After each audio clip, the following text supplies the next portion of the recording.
Before we get into today's episode, here's a look at a show we think you might like.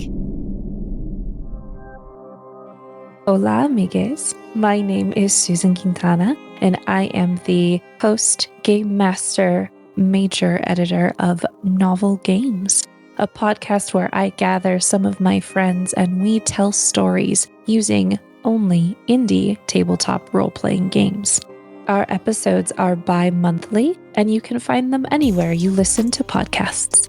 Our current game and story series is Apocalypse Keys, created by the wonderful Ray Najati. In this game, my cast acts as Omen-class monsters who are fighting against the darkness inside of them to save the world from all of the apocalypses that threaten it. Come listen to Jacob, Amber, Ashlyn, and Ambrose as they have moments of community, moments of danger, and moments of fighting against the darkness that lives inside of all of us. You can find more information about Novel Games at novelgamespodcast.com, as well as patreon.com/novelgames, and social media sites such as Facebook and Instagram. Shadows in the Smoke is intended for mature audiences and may contain material that some people find disturbing. Please see the episode description for content warnings and listen with care.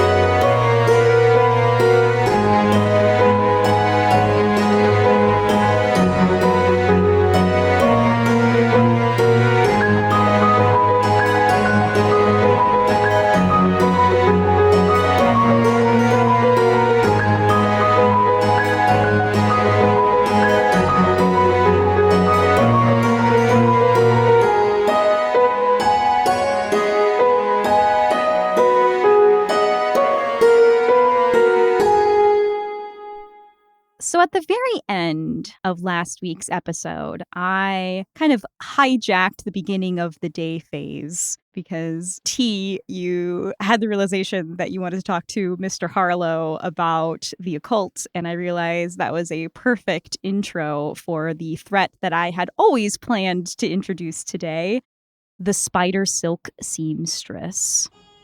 Among academics, Sir Richard Harlow was a well-regarded, if eccentric, scholar of folklore, known for his vivid storytelling and far-fetched theories. To Hargrave House, he was a trusted friend whose expertise in Fey lore and magic proved invaluable on numerous occasions. The discovery of his sudden death comes at a shock, even more so the manner of his passing. Sir Harlow's body was found at his desk, strangely hollowed and preserved, wrapped head to toe in delicate silver thread.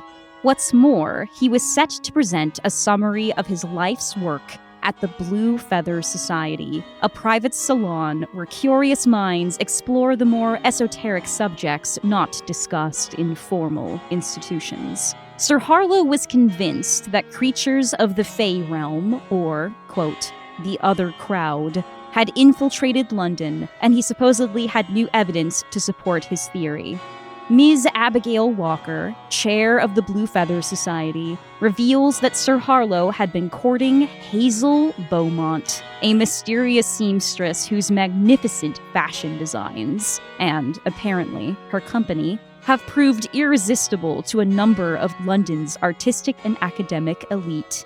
Each of her other suitors have also vanished, though no bodies have turned up. I now get to pose a question to the hunter with the highest sensitivity, which I know to be Mr. Lloyd. And I'm operating under the assumption that Mr. John, you saw this and probably immediately ran back to Hargrave House to report the scene that you found. Mr. Lloyd, Hargrave House is familiar enough with Fey magic to recognize its manifestations in the manner of Sir Harlow's death. How do you know that Ms. Beaumont is no human, but a dangerous Fey creature in disguise?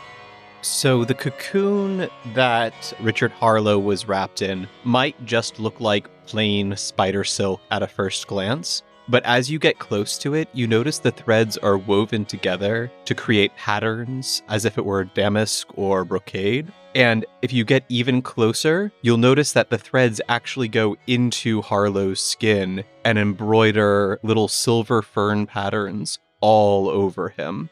There are 3 questions associated with the spider silk seamstress.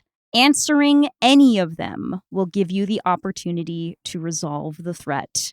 The first question is, how is the creature ensnaring her victims? This is a complexity 4. You resolve the threat by allowing a hunter to be lured by the seamstress as bait, then capturing or destroying her.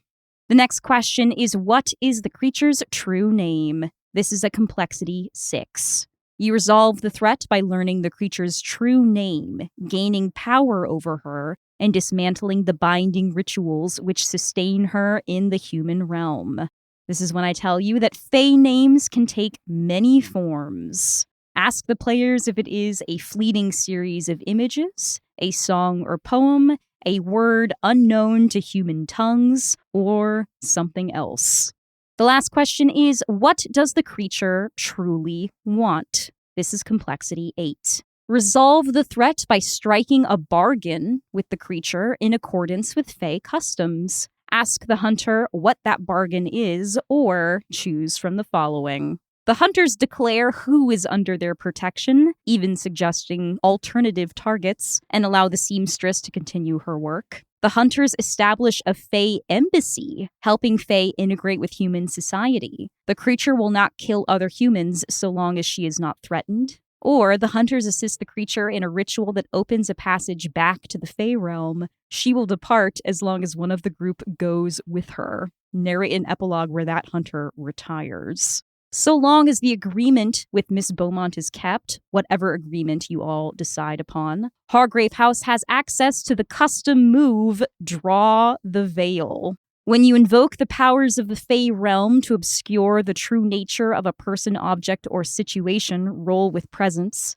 On a 10+, your deception goes unnoticed. Roll with advantage when acting to maintain it. On a 7 to 9, as above, but an unknown Fae entity takes interest in your actions. And on a miss, you unknowingly violate an obscure aspect of Fae etiquette. Take the condition trespasser until you make amends. You get us with these custom moves, Kim. You know we're so tempted by the custom moves. I can't not go for a custom move, is the thing. The spider silk seamstress also has a unique mask associated with it. This is called the Mask of Glamour. We are at max capacity as far as threats go. Just as a reminder, we have the Demon of Kilburn Abbey, the Creature of Cremorne Gardens, and the brand new Spider Silk Seamstress. As far as conditions go, Mr. John, you are drained and not the leader. Miss Douglas, you are still feeling very defiant. Miss Thanero, you are shaken. And Mr. Lloyd, you are full up on conditions. You still have the condition, quote, some people are beyond saving, the condition conspicuous, and a voice in your head. Unfortunately, there is nothing you can do about clearing that particular one until you resolve the Demon of Kilburn Abbey. The day phase is yours, hunters. I imagine it was quite the rude awakening today as Mr. John announced what it is he had found. Dick! Dick's been drained, everybody! They drained Dick! Mr. John, I know this is like your usual way of waking all of us up, but it's too much and it's too early. I'm sorry that your dick has been drained. Not my dick. Our dick. Harlow. Oh, Richard. The occultist. Our best clue is to solving this demon threat that's been plaguing us these past few weeks. Did you drain him this morning? Is that what you're saying? No, of course not, girl. No, it's a spider. Spiders? Look, I might be grasping at straws here, but I didn't know how much of this supernatural I've put stock in. Granted, I've rubbed elbows with some things that I would consider divine. I'm not trying to belittle what it is you do, Rabbit, and I know what you are, Miss Douglas. I was brought up believing in smoke and mirrors, and now there's threads, sticky threads all over, and Dick Harlow was wrapped up cocoon-like. Whatever it was took his eyes, his tongue, and that don't smack of the supernatural. I don't know what does. I don't know. Doesn't sound like any spider I ever seen, and I've seen some spiders, but I got a close look at his face, and every place a thread was hit, almost like a doily at a tea party, embroidered all fancy-like. Definitely sounds like it might be worth checking out. I got my hands full with this demon girl. Something about it is chewing at me, and I want to see that buried, if you'll pardon the expression, before I move on to anything else. But you have at it. Dick was a good friend of mine, and I'd like to see him brought to justice, if at all possible. Well, you're not the only one who's run into a few spiders in your time. I've got a little bit of experience with the things what creep and crawl. I'll leave this one to you then, little Miss Muffet. I don't plan on going back to Cremorne Gardens until tonight, so I'm happy to tag along, Rabbit, if you'd like some company. Actually, if it's all the same to you, Miss Douglas, I could use your expertise on something, if you wouldn't mind accompanying me. That's okay. Yeah. At this point, Ina just now walks out of her bedroom. She's dressed already, but her eyes are dim and her skin is kind of waxen. She actually does have a look of being tired because she is so shaken from the dream that she walked through with Greco and with Maisie. Did I hear something about a spider? Miss Thanero? First inkling I got of it, I thought, of course, we at Hargrave House know a master of the occults. I should plumb his brain for what he might know about the strangeness that we've been tackling. But when I got there, I found him all done up like a fly in a web. Interesting. I did some digging around and found something called a Blue Feather Society he was supposed to be giving a big presentation at. In his notes, he had something about the other crowd. He had something he wanted to display to them. Might be a good lead to start on. And, far be it from me to insinuate anything about ladies of a certain type and the men they pursue, but Dick Harlow weren't no looker. And last I saw him, he was real excited about some lady he'd been seeing. I rifled through his things and I found her calling card, a Hazel Beaumont. I know that name. You would know that name, Miss Thanero. Just recently, she has been making the local papers for her very avant-garde couture garments. In fact, she has moved into the storefront on Savile Row that was abandoned by Vittorio Clemenza. Yes, she's making quite the splash in the London fashion scene.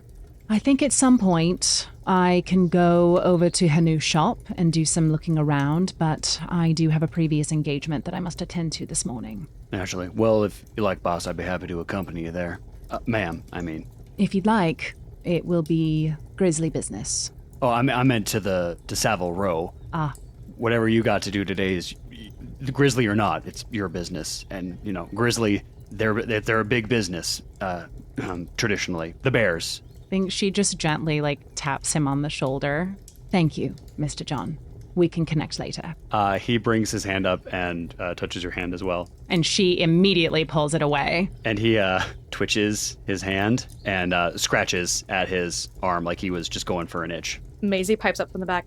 Mr. John, I thought you and I were doing things. I agreed to go with you. Why are you now going with me? No, exactly, today, yeah. Yeah, and that's what I meant. And I meant to say I'll accompany Miss Thanero for her protection after she handles her. And if I could implore you to provide, I'm gonna take the air. I'm still a little rattled from my discovery this morning. If you'll pardon me, ladies, Rabbit. I think Ina just looks at him. She doesn't want to get his goat over it, but she is the last person that he needs to protect. All right, so where are we off to today? I'd really like to ask Maisie for dancing lessons. So I was thinking about going back to Cremorne Gardens because I know there's a dancing pavilion there. Yeah. That's so cute. And I have a history with Cremorne Gardens, so I think I know about that place. Miss Thanero and Mr. Lloyd, what are we thinking, either together or separately? I would like to go by myself to Pentonville Prison. Are you engaging in your vice there, Miss Thanero? I absolutely am. In that case, Rabbit will go off by himself to Richard Harlow's study and investigate that scene. Robert, not doing a vulnerable scene with full conditions. You're living very dangerously, and I love it. All right, let's kick off with Mr. John and Miss Douglas. John's waiting outside on the front porch, just trying to clear his head and get through that embarrassment. Maisie pulls up next to Mr. John, dressed in a little blouse and some checkered trousers. All right, where did you want to go?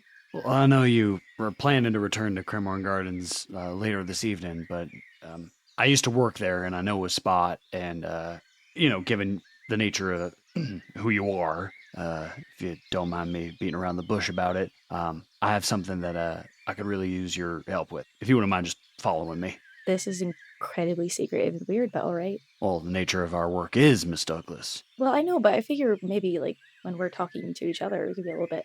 That's the whole purpose of Hargrave House, is it not? John glances at the door. All right, fine. I've always admired that you're about as blunt as a hack-a-pick anyway. The fact of the matter is I've taken interest in someone, and this person is, a gift, a grace in a way that I lack, and... Well, damn it all to hell. Girl, would you teach me how to dance? Maisie's eyes are the largest you have ever seen them. Do you want to dance? Let's go dance. We're gonna go dance. Sorry. Keep it down. Keep it down. Now, we're supposed to Sorry. Not to mention the fact that we're supposed to be investigating this threat. We are going to do investigations into Cremorne Gardens, and it is very responsible, and we are all doing our jobs. Is it good? Yeah. Do they believe it? I think they're thrown completely off the scent. Okay, great. Maisie takes off running. It's like, come on, let's go! All right, let's make waves. And I kind of like getting caught up in her playful antics, like have to start to run to keep up with her. Miss Thanero, tell me where you're off to today. Today, I am off to Pentonville Prison, a newer prison. It was built in the 1840s, and it employs a very unique form of punishment called the separate system. So each person who is imprisoned here is held in a large open room, but they're in their own compartments and they are not allowed to speak. They are required to be completely silent. So it leads to a lot of mental health issues and suicide attempts. So Ina is on her way there to hopefully find some folks who have attempted to end their life. I'm hesitant to ask what you're wearing today. I kept the fit check a little simpler. Today, she's wearing an outfit of deep violet silk. It's pleated. It gives the illusion of being a skirt, but it is actually pants. We have a little bit more of the black organza today for sleeves, wearing black short wristlet leather gloves. And on her lapel is a Gorgon's Eye brooch. And her shoes are a little simpler today, and she wears a black veil, like a lace veil over her face. So you can still see her face through it, but it's a little bit masked. Into the carriage you go. Let's pick up with Mr. Lloyd arriving at the study of Sir Richard Harlow. The door has been forced open. Thank you, Mr. John. As you enter, you see the silver thread everywhere, but behind it there are books and papers stacked from floor to ceiling, and a nest of threads surrounding a mahogany writing desk. You see a dusty cabinet of curiosities containing artifacts from a lifetime of study and travel. Were you to peek in the wardrobe, you would see a simple array of plain tweed suits, a bed rarely slept in. I have a paint the scene for you all here. Sir Harlow was clearly obsessed with his work. What signs indicate he had uncovered new proof of his theories concerning the other crowd? I mean, I think he's got a classic corkboard with pins in it, but instead of portraits of high-ranking criminal officials or anything, there are passages of fairy tales and folklore that have been ripped out and underlined and then put up as if they were mugshots, including, of course, A Midsummer Night's Dream. I'm going to take that a step further and say that there is one exceptionally well-worn copy of A Midsummer Night's Dream on the desk, and while there are pages missing, each page has just writing anywhere that there is blank space on the paper. There's a series of photo plates of what look like fairly normal people, but in all of the cases, the eyes are pure black, as though whatever light was bouncing off of or shining out of their eyes could not be captured on silver. And in this collection of notes on the corkboard, there is a collection of newspaper clippings of disappearances, along with hand-drawn likenesses of the locations where each of these disappearances occurred, and all of them seemingly have a circle on the ground. Mr. Lloyd, what are you doing here? Rabbit is looking around the room with an eye that is a little more trained to the intricacies of the other crowd. And in doing so, Rabbit pulls his little knife out of his vest and goes over to where the body is and starts peeling the layers of silk back very delicately. Seeing the embroidered skin that I had mentioned earlier in the description of it, Rabbit is now convinced that he is looking for something fey, and so just starts going around the room to try and figure out who or what it was that did this to Richard Harlow. All right, this sounds like an information move. Let me take a look at your conditions. I hate to make some people are beyond saving still apparent here, but I think it is, especially considering the hollowed body of Richard Harlow. So this will be a disadvantage. In that case, Rabbit grabs a small carpet bag that we've probably seen him with several times. It's the sort of innocuous, could be anywhere, could be anyone's shabby carrying case. And from it, he pulls out a handful of iron spikes that were used in building a church. This is my witch's cupboard that I am pulling something out of. So I'm marking one of my boxes off that. And specifically what he's going to do is see if the Fey reaction to iron is effective at all while looking for things. Go ahead and mark a use of your witch's cupboard. You have 4 uses left. And make this at a flat roll. So 2d6 plus your reason, please. That is a 9. I'm actually going to use a Mask of the Past here. Bump that up to a 10 plus. This is the first whiff of anything Fey related that Rabbit has run into since working for Hargrave House, and he is pursuing it whole hog. So yeah, I'm going to use that Mask of the Past. I would like to go to Cremorne Gardens, please.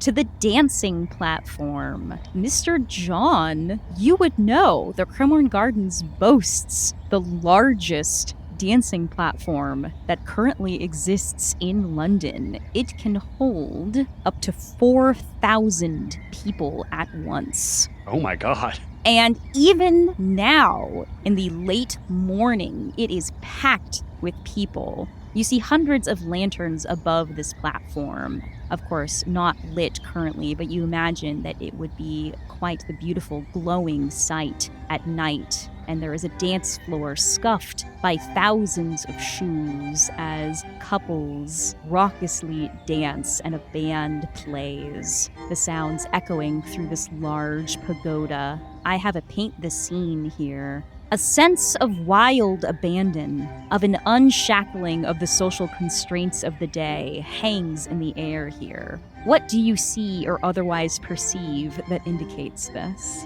Where children are normally expected to be very formally dressed and kept quiet and demure, here on the dancing platform, the children are allowed to run wild and have fun and spin with each other in ways that are not in any way synchronized with the music, but just to be free and to be children.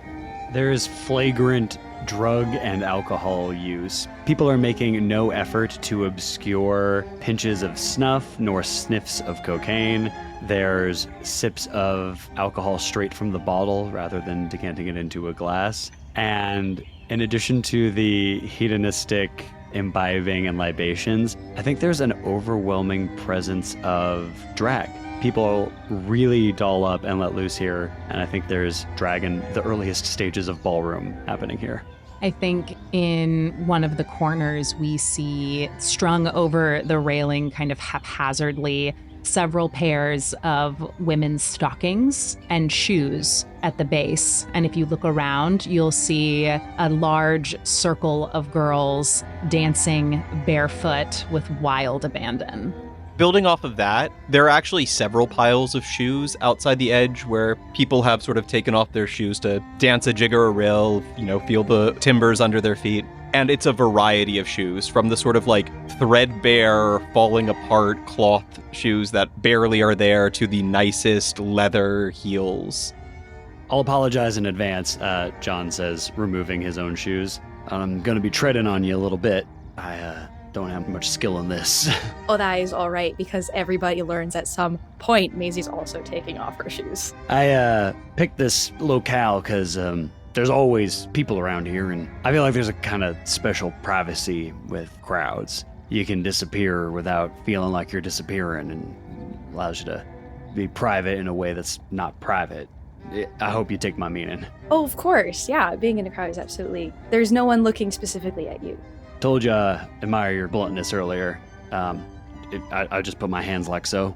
Maisie goes into full, like, teaching mode and is, like, just propping up, like, joints. Is like, put your hand here and then bend your elbow in this way. And then, yes, and so you should be doing this. No, put your feet the other way. And is just, creates this, like, picture of John in, like, perfect masculine, like, ready to lead. And it's like, right, so that is what you would do if you were leading, except that you're not leading because you don't know how to do this. So I'm going to lead. Yeah, I ain't much of a leader. I don't know how any person could feel, masculine like that anyway. I feel exposed. My kidneys are asking for a knife in them. Well, that's exactly what dancing is. It is a trust that you put in someone else and you just have a good time. There is no knives in dancing. There's no trust in a good time for me. You ever been in love, Miss Douglas? Yeah, I have. Oh, sorry. It's all right. So as I was saying, you put your arm right here, and the bravado that Maisie had like a second ago vanishes, and she becomes a lot smaller in her energy. He goes, actually, it's probably best if I just teach you how to lead. So if you just put your hand here, and she poses the two of them up and says, so this is your basic stance. If you'd like to learn the polka, that's one of my favorites. I didn't mean to tread on more than just your foot. I take it by your reaction that the lady or the fella was a 3-color fool and let you go? It wasn't really their fault, so it's all right. Oh, well, yeah, I should know lass as free as you, it can't be wetted down. Something like that. And here I thought this would be one conversation I wouldn't be blundering the moment I started opening my mouth. You'll have to forgive me, I got no skill at matters of the heart, and apparently neither at matters of the tongue. It's really all right. It was a long time ago, and it doesn't matter now. So what matters is helping you with your bosom friend, whoever that might be. It's not me, right? Oh gods, no. Okay, no. all right, no. I just wanted to be clear. You're lovely. You're great. Darling, I'm old enough to be your father and wise enough to know better than to try and parent you. No, I asked you because I know that. Well, you're talented at this sort of thing. And no, the lady that I gotta ken to, hell, I don't even know. As I said, I ain't got much by the way of matters of the heart, and I don't know if I'm doing it proper, if I'm feeling it. Well, do you know she likes to dance? I think she does. She tends to frequent the kind of events where dancing happens, so whether or not she does, it would make for a prime opportunity to get close to her like. Then this is a perfect first step for you. Been a while since I did this kind of thing. Let's get started then. And Maisie starts leading him in sort of like the 1, 2, 3, 1, 2, 3 of learning how to do synchronized partner dancing. And is like pointing out people who are doing it really well. I was like, see how he's doing that, where he holds her waist and then he spins her? I can't watch and move No, at I the know, same we're stopping, we're yeah. stopping. Just stop and watch. Okay. Observe. I was about your age last time I thought I was in it. I don't know if you knew this about me, but I used to run a riverboat show. I would not doubt it. I got my moniker because of a trick I used to do, the one shot. You take a healthy deck of cards and you pass it around to punters and ask somebody to inspect it, make sure it's all above board, and you tell them to give you a suit or a poker hand or something, and I'd toss the deck in the air, shoot my gun, but put a hole through whatever they requested.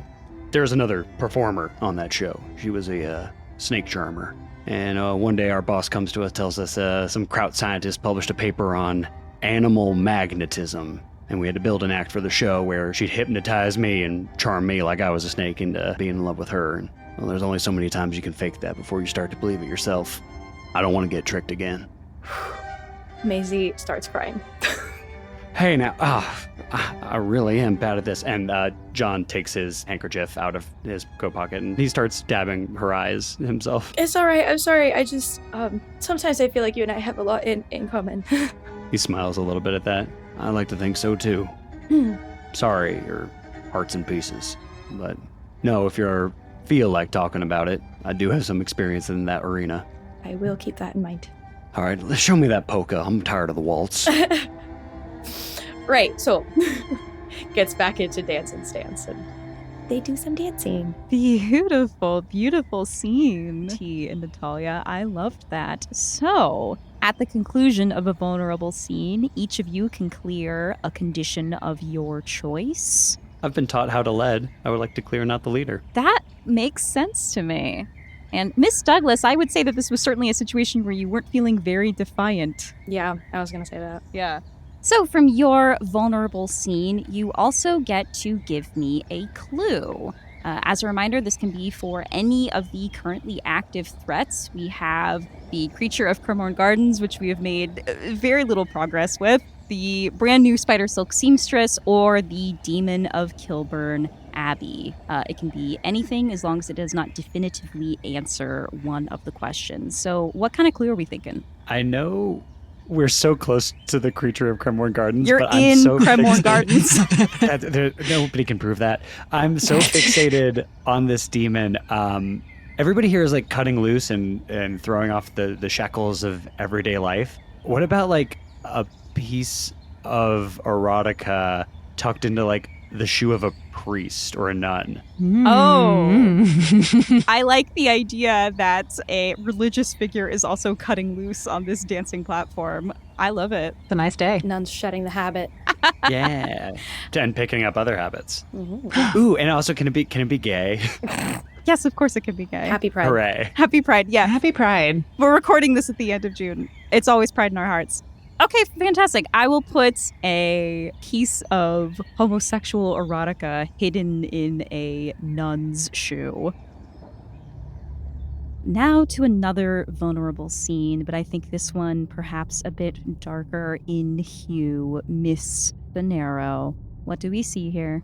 Ina walks up the steps of this prison. There is a guard at the door who recognizes her, gently bends his head in a small bow, and opens the door for her. And she walks in and walks up to the front desk. There is an older woman standing at the desk, very stately, her face drawn, all business, but she also knows who Ina is. Good morning, Virginia. Do you have anyone for me? I do, miss. And as Ina usually does, reaches into her pocket and hands Virginia 3 gold coins. Right this way, miss. And Virginia takes Ina down this narrow hallway. You can see in the distance the large open room where all of these prisoners are housed individually but are not allowed to communicate with each other. And she opens a small wood door. And in this room, there are just rows of cots. And in the back, there is one that has a man on it. And Ina starts to walk towards that man. And then when she reaches him, she peels back the veil that is over her face and sits on the cot next to him and just looks at him for a moment. There's some white foam around his mouth that alludes to him having gotten into some arsenic. What troubles you, my young friend? Are you an angel, miss? I should say not.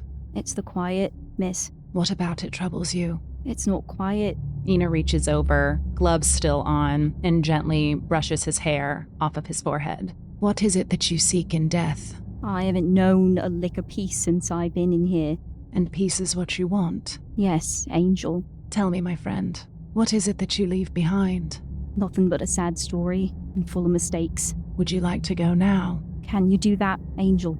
I can, but you must be sure. You must be sure that there is nothing left for you here in this realm, and that everything is worth leaving and moving on to the next.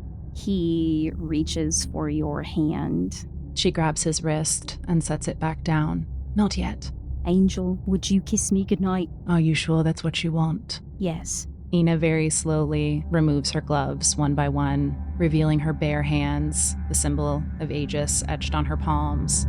She grabs one of his hands, leans down, looks him in the eye, and in this moment her eyes start to glow gold, and she kisses him on the mouth, leaving her eyes wide open to watch as the light slowly ekes out of his. Miss Thanero, since you have comforted the dying, you may clear a condition. Great, I'm going to clear the only one I have, and that is shaken. Magnificent. You also get to give a clue for me for any of the active threats. I don't really feel like this has any connection to Creature of Cremorne Gardens. No, this seems like the antithesis of Creature of Yeah, Cremorne it definitely Gardens. is not connected to that. And I don't think it's going to have any relevance towards the spider seamstress. So I think I'm going to also go for Kilburn Abbey. All right.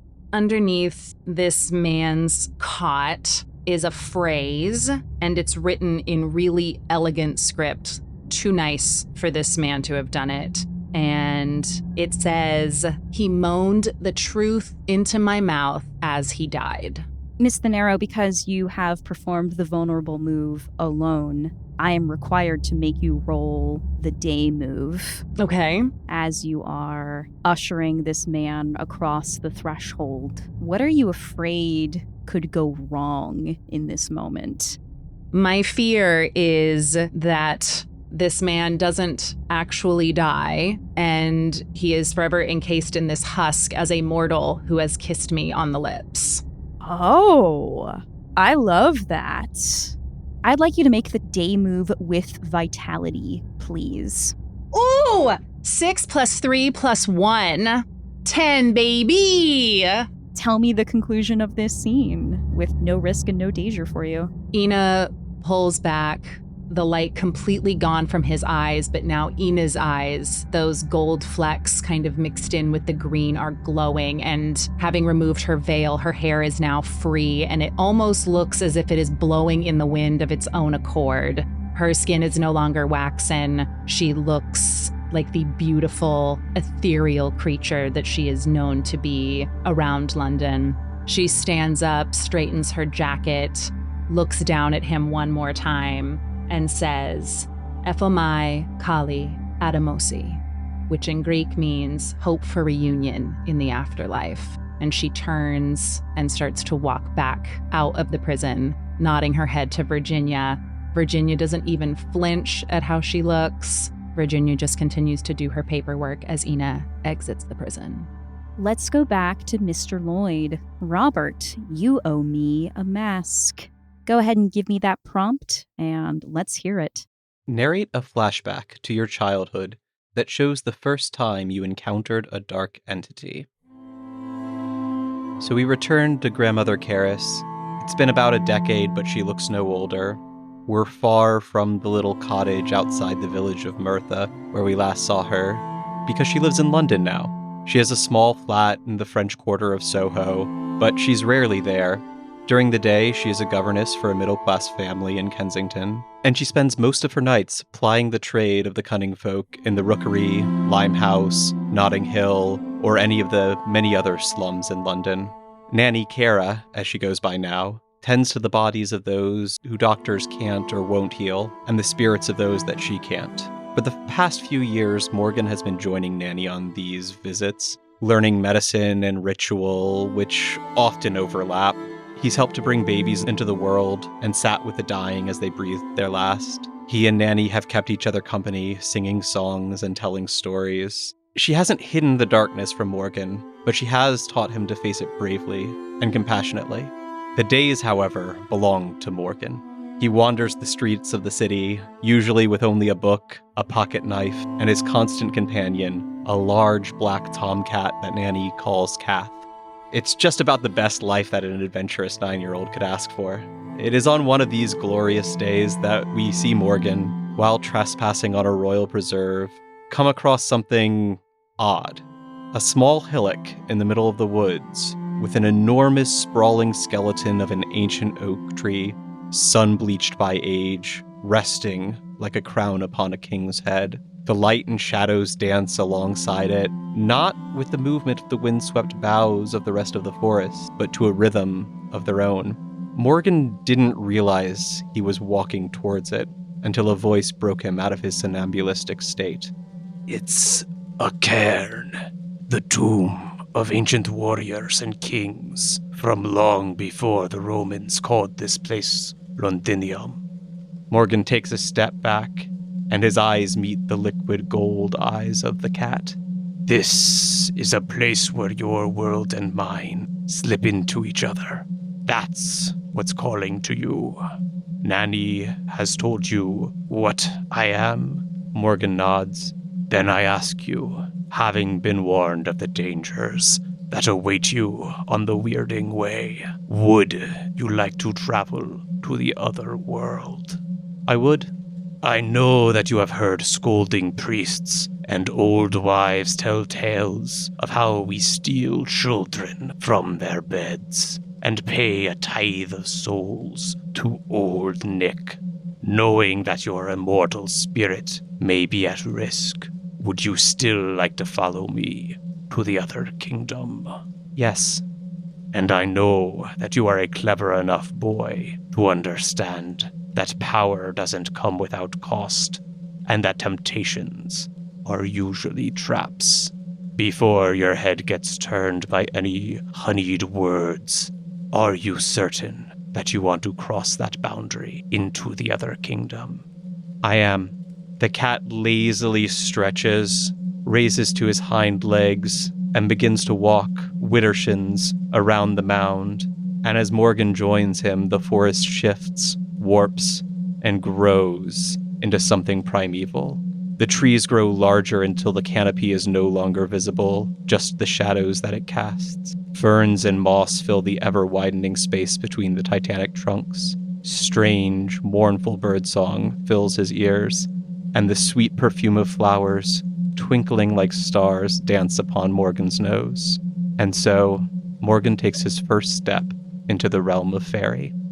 Mr. Lloyd, looking about the study of Sir Richard Harlow, you see the cork board with bits of fairy tale pinned to it, with notes scrawled in Harlow's own hand, a very annotated copy of A Midsummer Night's Dream. But one book in particular catches your notice, for it is clutched in the withered, hollowed hands of Sir Richard Harlow himself. It is a book bound in pale blue leather, with silver embossing of leaves on the cover and spine. As you open it, you see that it is a book of Grimm's fairy tales. And on the title page of this novel is also a note inscribed in beautiful silver ink, though the hand is not Harlow's. It is far too elegant, far too florid, and the language is not English, though I believe it is one that you read and speak quite fluently. It says, "My dear, I cannot help but notice some inaccuracies." And as you thumb through, you find that this book of fairy tales is covered with comments and corrections on every page, scrawled in this elegant script in the language of fairy.